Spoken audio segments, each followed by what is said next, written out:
All right, so this is the last one of the day, but could be the best one of the day. I don't know. We'll see. It really depends on Frank. So stop time, Avid Brewing, Dinah, Washington. Here we go. Hello, everybody. Another controversial figure right now. Born in 1924 in Tuscaloosa, Alabama, Miss Ruth Lee Jones was born to two African-American parents who were struggling in the South. So as a young child, they did what a whole lot of black folks in the South did. They made that migration up north. They call it the Great Migration. It probably would have been late 20s, just before, just around that big old stock market crash. I don't think they're worried about the stock market. I think they're worried about meat and potatoes. But they ended up in Chicago. And of course, the Lord will make a way. That was always the way Southern blacks dealt with all adversity. And so she grew up in the church. And she learned to play piano very, very early in her life. Was a great little singer. And while she was still in elementary school, she became the chief accompanist, pianist for the church choir. That's right. St. Mark's Baptist Church in Chicago. We'll come back to that church a little bit later. But she grew up there. And she did everything she was supposed to do. Directing choirs, singing in choirs, doing little concerts here and there. But she was also listening to a whole lot of popular music out there, that jazz music. Her mother didn't approve of that, but she did it anyway. She would sneak and do it. And she entered talent shows, and she won one at 15. 15 years old, she went this big talent show in Chicago, and people were talking about Ruth Lee Jones. Oh, what a name, Ruth Lee Jones. Have you ever heard of her? We'll get to it in a minute. She's performing as Ruth Lee Jones, and she's performing at little clubs here and there. Even the Downbeat Club, which was a part of the Sherman Hotel, she performed there with none other than Fats Waller when she was still a teenager. Oh yeah, Ruth Lee Jones had it going on. That's what I said. She had it going on. But she also was playing at the Three Deuces. And one of her friends, which was a real jazz club, this was straight up jazz. And one of her friends said, hey, you won't believe who's in town, honey. I said, who? That Billie Holiday girl. She in some kind of trouble, so she had to get out of New York. She probably had lost her cabaret card. One of the few times they took it from her, or many times they took it from her. She was in Chicago trying to make a living because she couldn't make a living in New York. And she's singing at the Garrick Lounge. Oh yeah, part of the Sherman Hotel, I think. While she's going there to see Billie Holiday, they asked her to sing a song, and she did. I Understand, or something like that. And the owner went, whoa, my God. Okay, I need to hire this girl because she can go. So for the next year, Billie Holiday sang downstairs in the big room at the Garrick, and Ruth Lee Jones sang upstairs in a smaller room. So she was getting a lot of the overflow from Billie Holiday's. And when people are comparing you to Billie Holiday, the greatest of all time, you better be on point. And she was. Oh, she was. And finally, Joe Sherman, who was like, the manager, he said, that Ruth Lee Jones, that name gonna hurt you, baby. You need a better name than that. I'm gonna come up with something for you. Okay? Yes, sir. Okay, I'll come up with something for you. So he came up with the name Dinah. Whew. Dinah Washington. That sounds a whole lot more sassy than Ruth Lee Jones. Ruth Lee Jones okay for gospel or the blues, but not for jazz and eventually pop and everything in between. So now Ruth Lee Jones becomes Dinah Washington at the Garrick, singing upstairs from the great Billie Holiday, who's singing downstairs. Lord have mercy, does it get any better than that? Well, let's see what happens next. The word gets around. There's a little girl that can sing her butt off, and she got the nerve to be singing upstairs while Billie Holiday is singing downstairs. You need to go check her out. So one night, the great band leader and vice player, Mr. Lionel Hampton, comes in to check it out. He goes, yeah. Uh-huh. Well, he may have had a female singer with his band at that time, but in a very short period of time, he offered the former Miss Ruth Lee Jones, now known as Dinah Washington, a gig fronting his band. And who knows, if her name had still been Ruth Lee Jones, he may have said, no, I can't have no Ruth Lee Jones in front of my band. But Dinah Washington sounded great, and she sounded great as a vocalist, so he hired her, and Ruth Lee Jones hits the big time, baby, traveling the country with Lionel Hampton, doing her thing, singing that jazz, doing it all, baby. How I say doing it all? Doing it all, baby. Oh, yeah, yeah, yeah, yeah, yeah. And, you know, Lionel Hampton, he did some blues. He's a Southern boy. You can call Indiana what you want to. I call it the South. They act like they're in the South. Got to be the South. So, Lionel did some blues tones. He was recording for Keynote Records at that time. And he did a couple songs about mean, evil girl. And Ruth Lee Jones delivered that one pretty well. She knew how to do that. And then Big Salty Papa, he got the bad female and the bad male, and she delivered that. They were both hits. They were both hits. But evidently the people at Keystone, they were dealing from both sides of the deck, and they went out of business. So she saw her time to make an exit, and she did. No recording contract. And she ain't really got to stay with Ham's band because she wanted to diversify and do different kinds of stuff. So she left and signed with Mercury Records as a solo artist.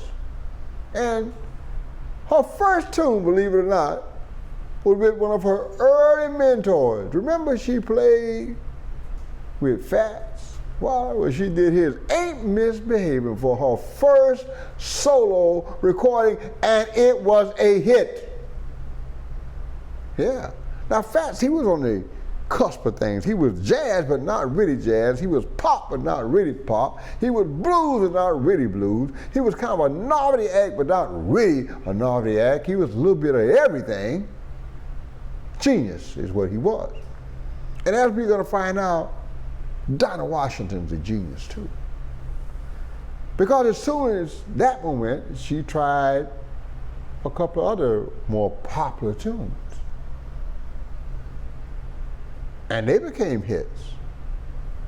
And she went, all right, I see the light. If I can do more of this R&B thing, I can make a lot more money. And with R&B, you ain't got to make a full record. You can just make a full album with 8, 9, 10 tunes. You can just release one record with 2 tunes on it, front and back, and you're good to go. So she started these R&B recordings. They said between 1948 and 1950, she has 16 top 15 recordings. She was clearly the most popular female singer any race in America in the late 40s, early 50s. And then she started doing tunes that crossed over. What do we mean cross over? White folks are buying your music more than black folks are as much. Yes! So she would have tunes that would be number 1 on the R&B chart and number 5 on the pop chart. Uh-oh. Now we really got some money because we're only 10% of the population, but that's 90%. And when you are number 5 on the hit parade where 90% of the people are, you got some money, honey, baby. Matter of fact, there's a place I read somewhere in one of my sources that said at one point she was making as much as $15,000 a night. Oh, the girl was bad. She was doing it. And she kept on and on and on and on and on and on and on and on and on with these hits after hit after hit after hit after hit. 25, I think. Top 5 hits R&B. Maybe 10 on the pop charts. Oh yeah, she's the first real crossover artist. Big time. And the thing is, while she's having the greatest success with her pop music, recording even country and western tunes and making them pop hits, even soul hits. She's taking country western tunes, re-recording it and making them soul hits, R&B hits. How is that? Well, country music comes from the South, white folks. Soul, R&B comes from the South. These people mix all the time. They live right there together. So we heard what those white folks were singing and we liked some of those songs, but it sounded a whole lot better when Dinah Washington was singing it. Oh yeah, we go buy it. Boom! Here's some more money. Oh, she is so popular. She is just whatever she wants to be. Tony Bennett said that even though Las Vegas was said to be segregated in the 50s, that unannounced, Miss Washington would just show up to his gig in Vegas when she had a break. Just show up with 2 suitcases. And she would stay for 2 weeks and sell out every night she performed, although she wasn't even supposed to be there. Say the young kids loved her. And maybe that's why she got a Rock and Roll Hall of Fame award, a legacy award in 1993, because she is one of the most powerful figures in the development of rock and roll from R&B. We're talking about Ruth Lee Jones again, Dinah Washington. Oh yeah, she got it going on. Now, let's continue to go with her because she is picking up steam. In 1960, she goes out to LA and she performs in a Cavalcade Jazz Festival in Wrigley Field, 16,000 people, and she tears them up. The festival ended early only because Lionel Hampton's band came out on the stage, and when they started playing Flying Home, a riot broke out. People just went crazy, dancing and pushing and shoving, and they ended the festival early because we're talking jazz. Causing a riot that rock and roll was causing 10, 20 years ago. Yeah, jazz, baby. And she did not go back there for another 12 years. And when she did, she had her #1 hit, both pop and soul. What a difference a day made. What a difference a day made. You know, just beautiful. I remember hearing that as a kid. Didn't know anything about Dinah Washington, but I knew that song was happening, and whoever that singer was, she was, ooh, happening. That's right. So she's also doing jazz. She's doing pop and she's doing jazz. She's doing R&B and she's doing jazz. She has stopped doing gospel, but she kept the gospel in her music. Listen to me. We're talking about a genius. This woman was a genius. And her voice, they said, it had to be a gift from God, so clear. her vocal so clear, her voice so clear, but then her diction was absolutely perfect, which also really made her so important to listeners because you could actually hear exactly the lyrics she was singing. You understood what she was saying when she was singing, and that made it even more powerful and impactful. Now, she had another life. She didn't get along with her mother because her mother wanted her to stay in the church and just sing gospel. Stay in the church and just sing gospel. And although she bought her mom a big old house out in the suburbs and paid for it and took care of everything, and although she paid for Christmas every year, and although she did everything she could not get along with her mom because of all the drinking and all the husbands, too many husbands, mom thought. Mom only had one, and when he left, she didn't go out and get another. And Dinah was laying with her sixth husband. You may know him, the older people may know him, Dick Night Train Lane, one of the greatest football players of all time. 17 interceptions in his very first season. I think with the Chicago Bears, that's how they met, Chicago. Anyway, it seems that she had insomnia, and like a lot of women that had access, she had sleeping pills, barbiturates, which were commonly prescribed in those days. And evidently she had two different types, and when she went to sleep, those two types had a fight, and she lost, and she died in her sleep. Here's something you need to know. This was December 14th. Just before Christmas. But by December 14th, she'd already bought, paid for, and wrapped all the gifts for her family. Every single person. She'd already wrapped it, labeled it, had it ready to go in her home. Not in their home, in her home. So that Christmas, just a few days after her funeral, Dick invited her entire family, mother, sisters, everybody, cousins, nephews, nieces, come on by. Let's celebrate Christmas here, big dinner, everything, open all the gifts that Ruth had left for you all, or Dinah, however you want to speak of her. And they had a wonderful celebration because this was her heart. This is who she really was. She was a very giving person. And I think that warm heart came through her music, which endeared her to everyone. Whether you were a pop person or an R&B person or a blues person or a jazz person, that heart endeared her to you personally. She sang her heart out. Her voice was like a gift from God. And she was the most popular singer of the 40s and 50s, and her music lives with us right now.